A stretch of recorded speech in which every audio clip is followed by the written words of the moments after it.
for 7 years, and the people were good. I mean, it's good people there, and the fan base and stuff, and I enjoyed my time there. My family did, and always wish him the best. You worked with Tommy Armstrong. How much relevance is there that you know him, you know his tendencies, you know all that? Well, I mean, obviously I had him when he was a lot younger as a redshirt freshman, and he's grown up a lot. He's playing really well for him, and I'm proud of him. And he's obviously changed in their system and stuff. So, it's a different time and a different offense. So it's a lot harder to say this is what he does. Did you know Sean Foltz, Tim? Yes, I did. Could you just remark on what a loss he is to that team? It was a terrible loss. Sam was a great young man, and he was liked by everybody on the football team, and it was quite a shock, really, for all of us involved that knew him. How cool is it to be able to honor a young man like that, though? The way y'all are going to honor him, at least in some ways, on Saturday. Yeah, it's a great tribute, really, to every football team, and it just shows good people, the humanity, and be able to keep his spirit alive and what he meant to the game of football, and how he gave back a lot to the community and the younger kids and things that he did, and it's just it's really special, really special. I want to ask you about the play calling procedure here. Does Ed Warner make the call, and you sometimes suggest play calls, and then Coach Meyer has the final call? Just kind of take me through how you guys do that. It kind of all varies in terms of down and distance.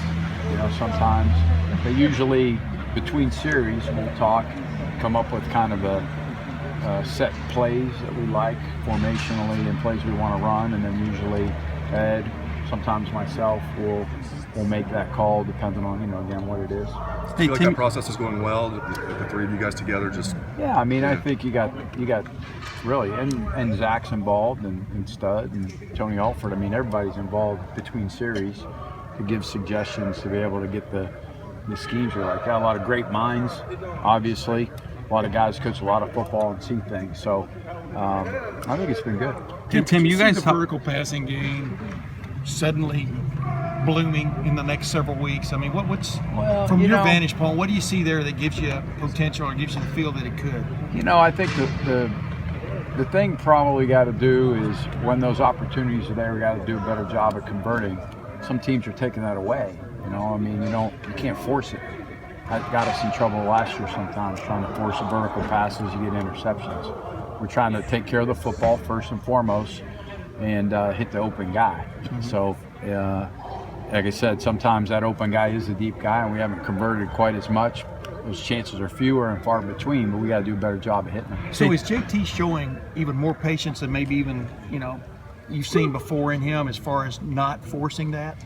I think he's been good, really good, if you noticed him getting the ball out and hitting the guys most of the guys he's been going to for the most part, he's read right and hit the correct guy he should be hitting.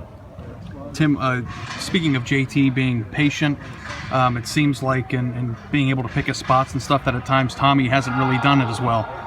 He's thrown quite a bit interceptions in his career. I was just wondering, when a guy is taking risks the way he does at times, when he hits those risks, can it be a problem for a defense?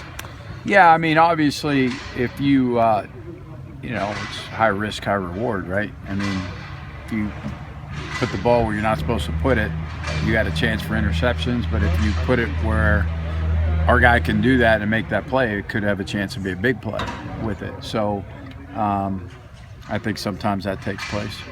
It's kind of a gamble, right? Yeah, it is at times. Well, I wonder what it would be like. I know that you're an offensive coach, but having dealt with him and having dealt with JT, to kind of gamble a little bit in a big game like this. To have to defend it and to be on the side where it's happening. Yeah, again, those guys have done a good job coaching, and I think he's improved Tommy's improved an awful lot.